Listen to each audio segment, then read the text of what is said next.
Começar. Começou, né? Beleza. Então,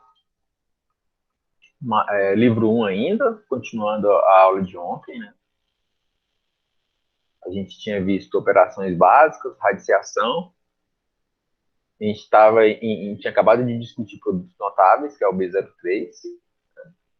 E aí, hoje, a gente entra aqui no B04. Vamos querendo entrar aqui.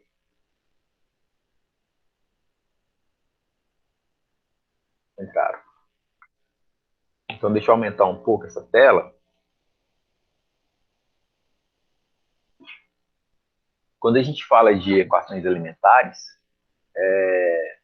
de novo, reforçando a ideia de que a gente tem aí uma situação de conteúdos que a gente já viu, tá? Então, é quase que uma revisãozinha mesmo, viu? A gente, essas equações elementares, igual essas equações de primeiro grau, segundo grau, enfim, as equações que a gente vai trabalhar hoje, aqui agora nesse módulo, são equações que vocês viram no ensino fundamental, tá? Então, até é interessante esse textinho aqui, porque ele contextualiza, deixa eu ler para vocês rapidinho. Há alguns anos, os vestibulares tinham uma tendência em cobrar muita memorização de fórmulas complicadas de cálculos mecânicos, de entretenimento, raciocínio lógico, capacidade de interpretação. Eu lembro muito disso. Quando a gente ia fazer o vestibular, a gente tinha que decorar as fórmulas dos vestibulares das instituições específicas, né? O vestibular da UFG, vestibular da UEG, eles não forneciam as fórmulas, a gente tinha que decorar. E aí o Enem, ele traz a ideia de que você tem ali uma valorização do cotidiano, do raciocínio lógico, do que acontece aí, sem necessariamente um decoreba, que envolve mais a ideia de uma regra de três, da relação entre proporções, por aí vai, né? Então, o Enem, ele exige de você mais um raciocínio do que necessariamente a fórmula decorada. É claro que se você souber a fórmula, né, tiver treinado e tiver conhecimento da fórmula, é mais fácil. Mas ele faz com que você tenha uma tendência de encontrar a fórmula, ou o raciocínio por trás da fórmula. Faz com que as coisas fiquem um pouco mais fáceis, no caso do Enem. Então, a gente tem a equação polinomial de primeiro grau, é sempre quando eu tenho um x sem nenhum expoente, né, um x sozinho. Ele pode ser acompanhado de algum outro número, sem nenhum problema, desde que ele não seja um x ao quadrado ou um y ao quadrado. Então, y igual a x é uma função de primeiro grau, y igual a x mais 1 também é uma função de primeiro grau, por exemplo. Quando a gente fala em equação, a gente está trabalhando com a ideia de que a gente vai encontrar o valor desse x. Então, por exemplo, x mais 1 igual a 4, x mais 7 igual a 10, e por aí vai. Tá? E a gente tem sempre uma possibilidade de resposta, né, um conjunto dos números reais. E aí, como que a gente encontra, então, esse número? Como que a gente equaciona isso? A função de primeiro grau, ela tem aquela cara do ax mais b igual a zero, onde o a acompanha o x e o b aparece sozinho, diferente da função de segundo grau, em que o a acompanha o x ao quadrado. O a sempre vai acompanhar, nessas equações, aquele elemento que tem o maior expoente. Como aqui só tem um x, então ele acompanha o x e o b fica sozinho. Se eu tivesse o x ao quadrado, o a iria acompanhar o x ao quadrado, o b iria acompanhar o x e iria aparecer aqui um c sozinho. Tranquilo? Quando eu isolo esse x dessa equação x entre b, eu encontro x igual a b igual a menos b sobre a. Ou seja, menos b sobre a é o que a gente chama de raiz da equação. Raiz da equação é o valor de x que faz com que essa operação aqui, essa igualdade, seja verdadeira. É o valor de x que vai zerar a minha equação de primeiro grau, tá? Tranquilo? Alguma dificuldade, por exemplo, em encontrar o x nesse exemplo aqui? Gostaria que vocês tentassem fazer aí. Sem olhar a resolução, copia aí no caderno de vocês esse 5x mais 1 menos 3x mais 2 menos 1 igual a 10 e encontre esse valor de x, por favor. Só para a gente nivelar aqui um pouquinho.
Enquanto isso, já deixou eu fazer no controle da frequência.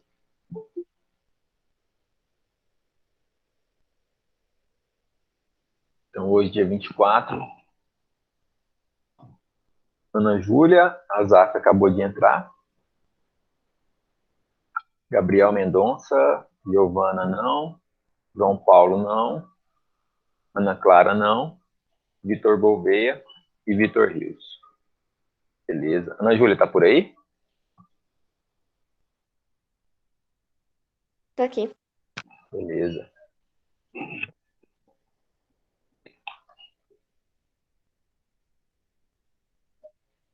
Conseguiram encontrar o X? X igual a 6? Beleza. Isso aí.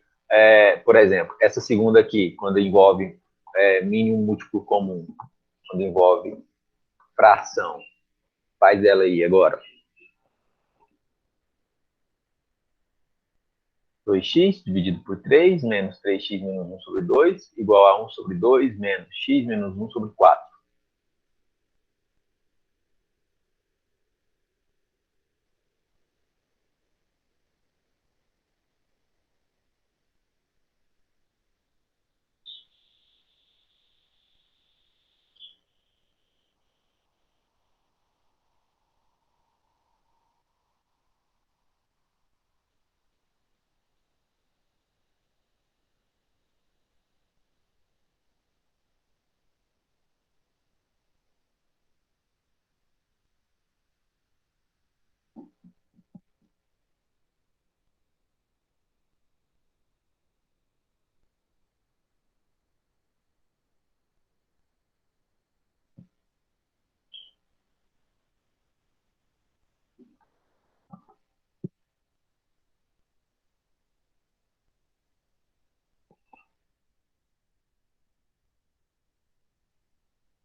Conseguiu? Pensando aí?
Esse foi mais difícil?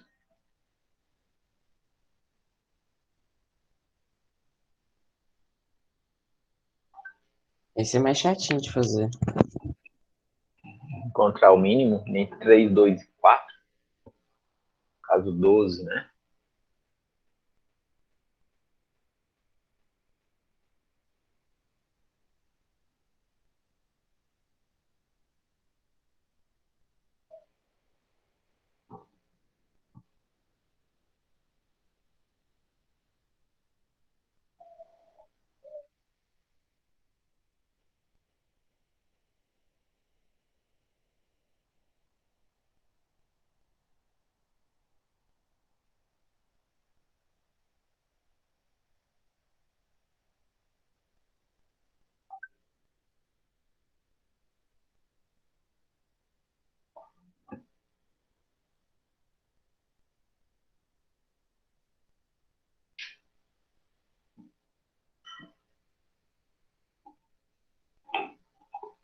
Eu consegui chegar no resultado final, só que eu não entendi o que que ele quis dizer aqui nessa última Isso, frase da resolução. isso. É o que a gente vai entender agora.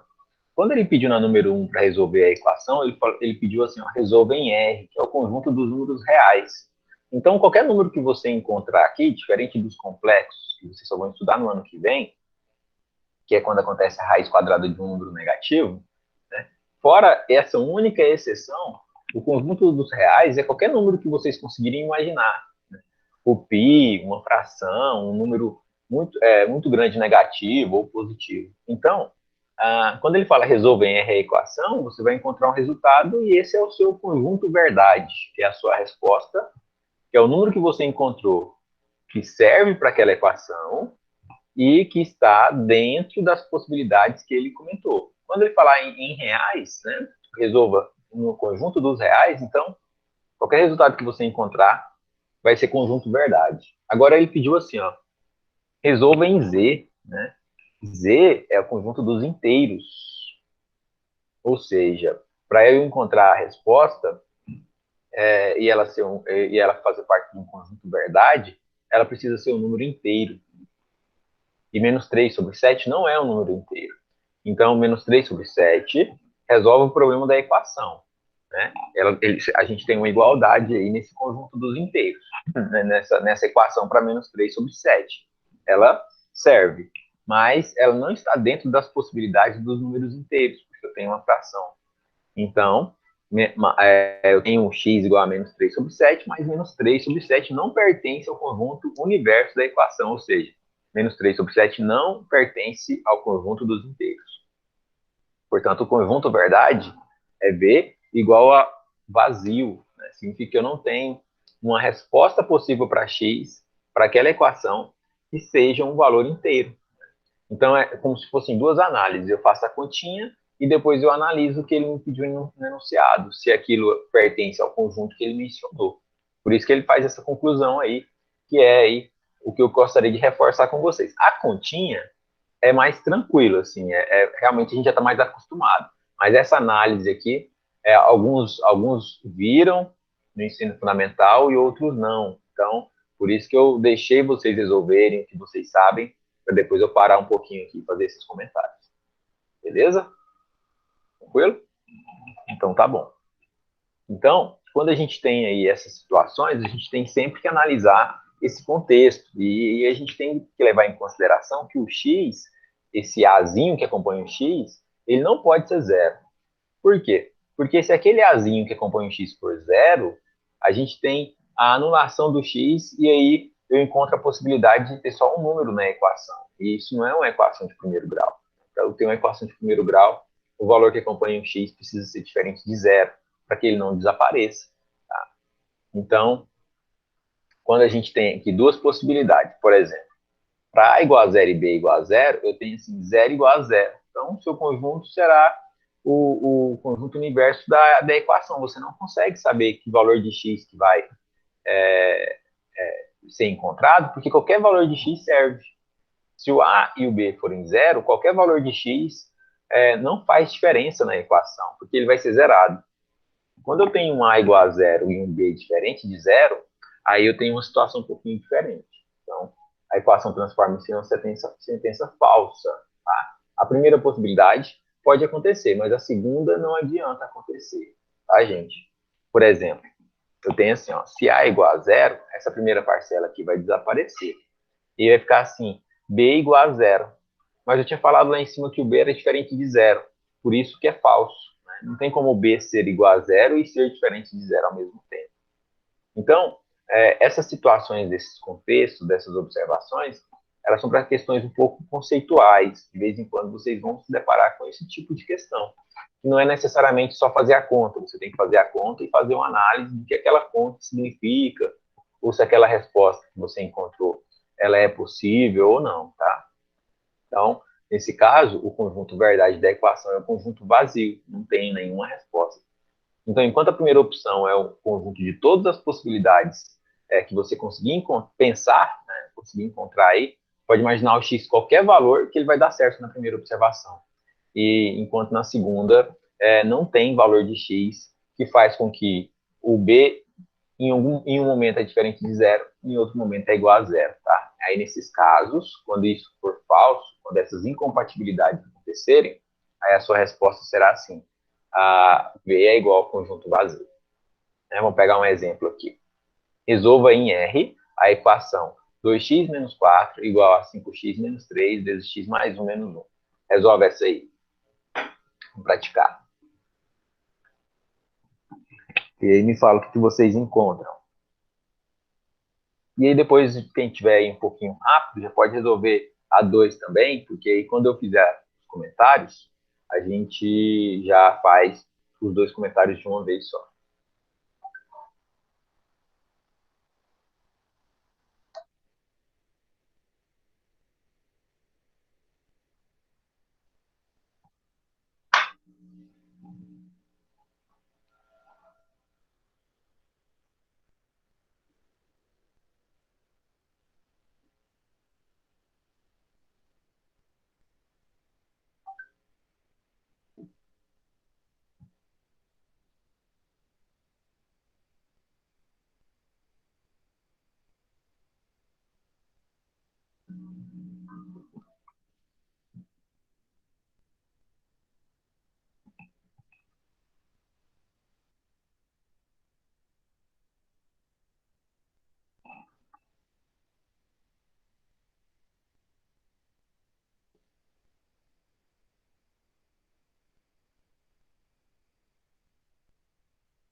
Se forem tendo dificuldade, pode ir abrindo o áudio comentando, como é que eu faço isso, como é que eu faço aquilo, né?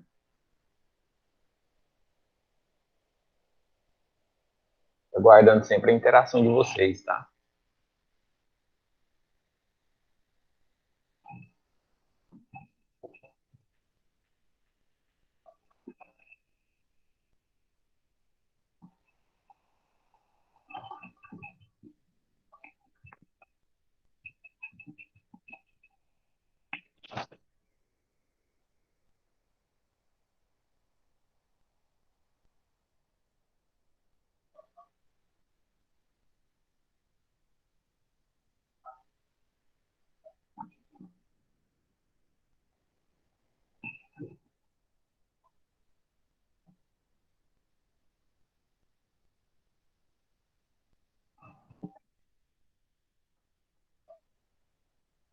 Beleza? A1 e A2. A número 1 a gente encontra 0 igual a 0. Significa que é verdade, 0 é igual a 0 mesmo. Mas a gente não encontrou o valor de x. Então, como esse 0 igual a 0 não tem x, ela já não é uma função de primeiro grau. É importante a gente entender isso. Mas como ela é 0 igual a 0, significa que, independentemente do valor do x, porque como ele corta, qualquer valor que eu imaginar para o x vai desaparecer, porque ele vai ser multiplicado pelo zero. Entende? Então, não aparece x no final, ou seja, você consegue falar que o x é igual a 1, você consegue falar que o x é igual a 2, você consegue falar que o x é igual a 1 milhão. Então, quando a gente encontrar assim, ó, aí eu queria que vocês anotassem. Só tem 3 possibilidades de resposta, gente. Ou vocês vão encontrar o valor de x igual a alguma coisa, que é o ideal, né? Ou vocês vão encontrar esse zero igual a zero, ou vocês vão encontrar o que a gente chama de absurdo, ou relação falsa. Como assim? Né? Quando encontrar o x igual ao valor, não tem que pensar em nada, é aquilo. Quando vocês encontrarem zero igual a zero, eu quero que vocês anotem assim, ó.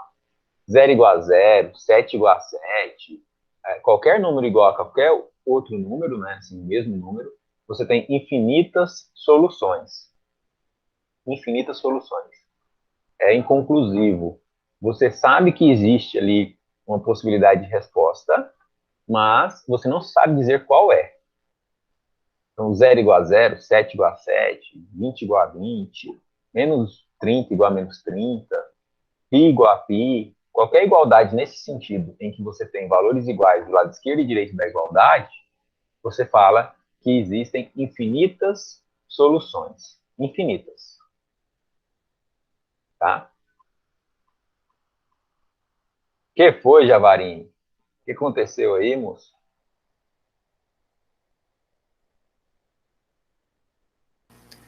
Eu acho que eu percebi onde eu estava errando nesse exemplo 1.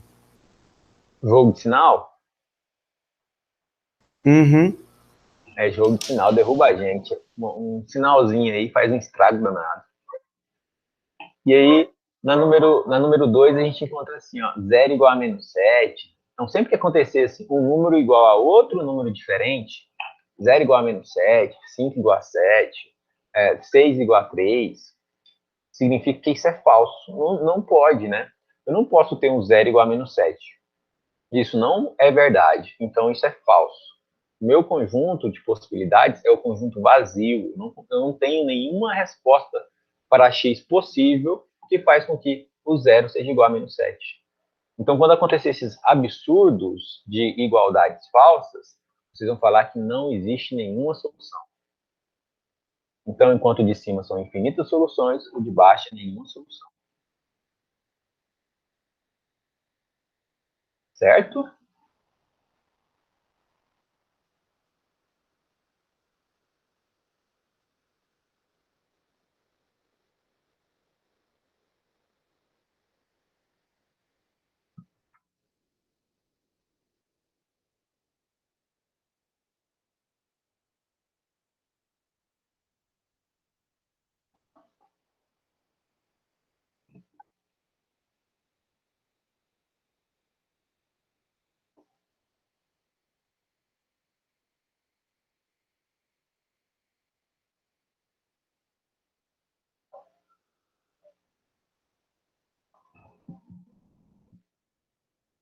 Pronto, anotaram? Então, fechou, tá? Então, o conjunto dos vazios é representado por esse zerozinho, né? Ele parece uma letra O, na verdade, com um risco vertical passando pelo centro dele, tá? É como se fosse um zero, mas é um risco para representar que ele está vazio, tá? Não existe ali nem nada ali dentro, beleza? Quando a gente vai para a equação do segundo grau, ela é até assim mais comum para a gente do que a primeira, porque a gente fica aí praticamente o ano inteiro, o ano passado inteiro, só resolvendo a equação de segundo grau, não é verdade? Sim, a gente fica vendo a equação de segundo grau o tempo todo, que é o básico, que é a ferramenta necessária para resolver esse tipo de equação, né? Então, a equação do segundo grau aí, gente, como não é novidade, eu só vou ver se vocês têm aí alguma dificuldade. Então, eu vou passar um exemplo aqui para vocês, tá? A gente tem um x' como menos b mais a raiz de delta sobre 2a, x duas linhas como menos b menos raiz de delta sobre 2a, né? E aí a gente tem algumas particularidades, quando o delta é maior do que zero, ele tem duas soluções, quando ele é igual a zero, ele só tem uma, e quando ele é menor do que zero, eu não tenho solução dentro do conjunto dos reais. Aí aqui a gente tem a demonstração da fórmula de Bhaskara. Essa demonstração da fórmula de Bhaskara é para mostrar por que a fórmula de Bhaskara é verdadeira. Então, o que ele faz? Ele pega a equação, multiplica por 4a, e aí fica tudo por 4 igual a zero, e aí depois ele faz um b ao quadrado para cada um dos lados. Aí fica b ao quadrado do lado esquerdo, b ao quadrado do lado direito. Por que ele está fazendo isso? Para ele manipular a equação. Quando ele faz isso, ele consegue organizar as informações para elas ficarem assim, ó, 4a ao quadrado, x ao quadrado, mais 4abx mais b ao quadrado, igual a b ao quadrado menos 4ac. E aí, aquele b ao quadrado menos 4ac agora está do lado direito da igualdade. E aí, o meu objetivo todo com isso era encontrar essa ideia aqui, ó, que é o que a gente viu ontem naquela tentativa, né, de entender e compreender todas as propriedades. Por que eu falo tentativa? Porque são muitas propriedades que a gente aprendeu só de uma vez. Então, qual que era a intenção dele? A intenção dele é encontrar esse produto notável aqui. Por isso que ele vem, adiciona, multiplica por 4a, e adiciona um b ao quadrado, porque aí fica desse jeito aqui, ó. 2ax mais b dentro de um parênteses elevado ao quadrado é tudo isso que está aqui em cima do lado esquerdo. E aí, o que ele faz? Já que do lado esquerdo eu tenho um quadrado, eu vou passar esse quadrado para o lado direito como raiz quadrada. Aí como que fica? Fica aquela ideia de raiz de tudo que está à direita. Então, se ele chamar tudo que está à direita de delta, ele tem a raiz de delta. Por isso que fica aquela raiz de delta lá do lado direito. Aí sobra 2ax mais b. 2ax mais b é igual a raiz de delta. Quando ele passa o b para o lado de lá, ele vai negativo, e esse 2a passa dividindo. Vocês já tinham visto a demonstração do porquê que a fórmula de Bhaskara é desse jeito? Eu quero que vocês façam o seguinte, eu quero que vocês copiem a demonstração da fórmula no caderno de vocês, tá? Não precisa ser agora, pode até anotar para casa, porque eu vou terminar de explicar a ideia, e aí eu vou dar um tempinho no final da aula para vocês copiarem, tá? Só falta um detalhezinho aqui, então eu quero aproveitar esses últimos minutinhos da aula para a gente entender a ideia, e aí no finalzinho eu dou um tempinho para vocês copiarem essa demonstração, tá? Muito importante, porque a gente vai voltar nesse raciocínio algumas vezes depois. Então, aqui tem alguns exemplos, e eu gostaria que vocês focassem mais agora em entender, e só de olhar mesmo, não precisa fazer necessariamente. Se tiver alguma dúvida em algum, aí eu queria que vocês fizessem. Mas, por exemplo, quando aparece assim, ó, resolva em R a equação 2x ao quadrado mais 7x menos 15 igual a zero. Tranquilo resolver essa aqui por Bhaskara? A é igual a 2, B é igual a 7, C é igual a menos 15. Tranquilo? Conseguem identificar os elementos? Conseguem lembrar da fórmula do Bhaskara? Encontrar o x, x duas linhas? Beleza? Quando eu tenho assim, ó, 4x ao quadrado menos 4x mais 1, tranquilo também, né? Só mudou os elementos, mas a ideia é a mesma. Alguma dificuldade quando ela aparece assim? Não? E assim, x ao quadrado menos 2x mais 5. Aparentemente não tem nada demais aqui. Mas o que acontece? Quando vocês vão calcular um delta, quando vocês forem calcular o delta, ele vai dar negativo nessa 3 aqui, ó. E aí delta negativo não tem resposta possível, é o conjunto dos vazios. E aí você não continua com a resposta. Esse izinho que apareceu aqui é o número dos complexos, que vocês não estudaram ainda, então vocês não precisam se preocupar com ele, tá? Quando vocês estiverem resolvendo alguma questão de alguma lista de equação de segundo grau e aparecer que o delta é a raiz quadrada de um número negativo, vocês vão parar ali e vai falar assim, ó, vai concluir assim, ó, não tem solução no conjunto dos reais. Ou vai colocar só assim, ó, V igual ao conjunto vazio dos reais. Né? Se eu olho só para o conjunto dos reais, aquela resposta é vazia, tá? É igual ele colocou aqui, ó. Não existe solução real, portanto, o conjunto verdade em R é V igual a conjunto vazio. Encontrou de novo, uma raiz quadrada de um número negativo, vocês vão colocar assim, ó, em R, V é igual a conjunto vazio. Em R, V é igual a esse zero com corte no meio. Tranquilo? É como se a gente estivesse aqui em um contexto, né, em um cenário, em que só existem os reais. Né? Numa sala do lado, existe o conjunto dos números completos. Mas a gente só vai para lá, só vai estudar aquilo no final do ano que vem. Beleza? Alguma dúvida? Então, aí eu tenho algumas particularidades, né? Então, aqui eu tenho x elevado à quarta menos 13x ao quadrado mais 36. Quando eu tenho essas situações assim, gente, ó, eu posso falar que o x ao quadrado é y. E eu transformo uma equação de quarto grau em uma equação de segundo grau. Aí fica assim, ó, y ao quadrado menos 13y mais 36. Aí eu resolvo essa questão aqui e aí depois eu substituo. Como assim? Eu vou falar que x elevado à quarta é um y ao quadrado. Ou seja, x ao quadrado é y. Aí eu encontro o y. Depois que eu encontro o y igual a 4 e igual a 9, eu vou encontrar o x ao quadrado e falar que é igual a y. Aí eu tenho que o x ao quadrado é igual a 4, ou seja, x é menos 2 e 2, ou x é igual a menos 3 e 3. Eu tenho 4 respostas possíveis.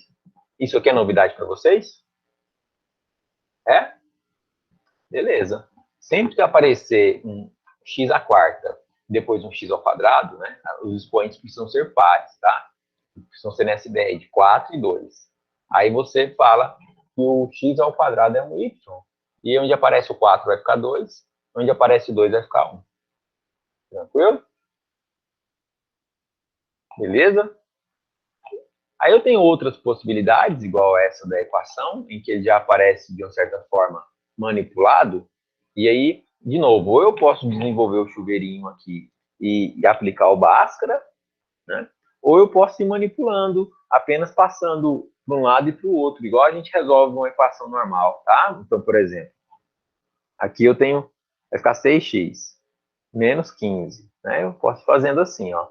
Aí o que tem x eu deixo de um lado, o que tem n e número eu passo para o outro, tranquilo em relação a isso, né, gente? Essa ordem de o que deixa do lado esquerdo, o que deixa do lado direito, tranquilo? Determine o valor de m para que x seja igual a 1, né? Para que x igual a 1 seja a raiz dessa equação, ou seja, só pegar o x aqui, substituir por 1 e encontrar o valor de m. Bem tranquilo isso aí. Essa aqui que depois eu quero que a gente vai fazer alguns exemplos dessa 4 aqui, para a gente enfatizar essa novidade aí para vocês, beleza? E aí, o último exemplo dessa página, né? Qual é o polígono convexo que tem exatamente 35 diagonais? Aí ele trouxe a fórmula disso. E aí a fórmula vai aparecer como uma equação de segundo grau. Aí ele vai e resolve. Mas aí como que a gente trabalha com isso? Primeiro, a gente vai estudar essa geometria, né? a fórmula que traz essa relação das diagonais, que não é novidade. Então, quando aparecer algum conteúdo que vocês não viram ainda dentro de alguma questão, aí vocês pesquisam a fórmula, né? Número de diagonais de um polígono convexo, ou eu vou fornecer para vocês com atividade avaliativa, alguma coisa assim. É igual uma prova, por exemplo, de um conteúdo que a gente ainda não viu, que precisa de uma fórmula que a gente ainda não viu, né? Porque os conteúdos se relacionam. Aí eu ofereço a fórmula para vocês resolverem aquela questão, tá? Então aqui ele só resolveu, depois que ele tem a fórmula, ele resolve esse chuveirinho, organiza e encontra as raízes. Tranquilo? Aí eu tenho esses exercícios. Aí o que eu gostaria que vocês fizessem nesses últimos 7 minutinhos que faltam, né? Eu gostaria que vocês resolvessem essa 4 e copiassem aquela prova, né? A demonstração da fórmula de Bhaskara, esse trechinho aqui, tá? Vocês podem escolher a ordem. Não vou cobrar isso hoje de vocês, não. É só para vocês fazerem nesse tempinho que falta, enquanto eu me organizo para entrar na aula dos meninos do segundo ano, porque hoje é a avaliação deles. Tranquilo? Alguma dúvida?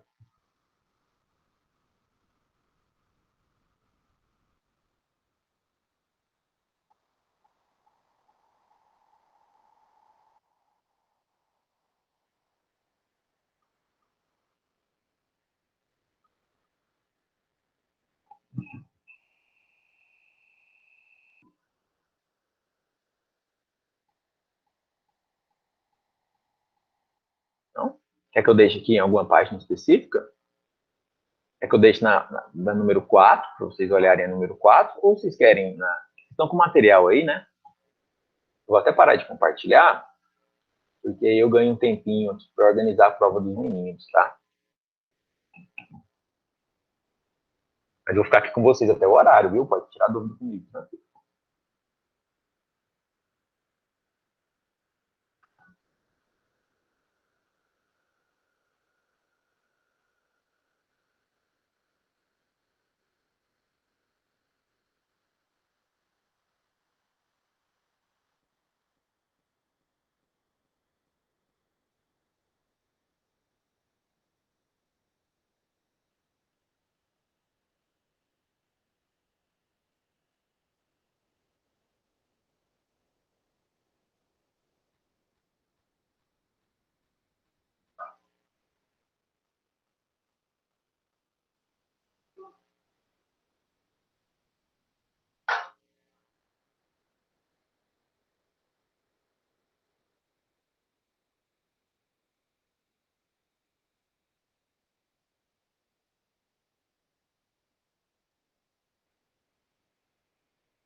Beleza, gente? Então, vou nessa aqui, tá? Qualquer dúvida, estou à disposição. Até semana que vem. Falou, obrigado. Valeu!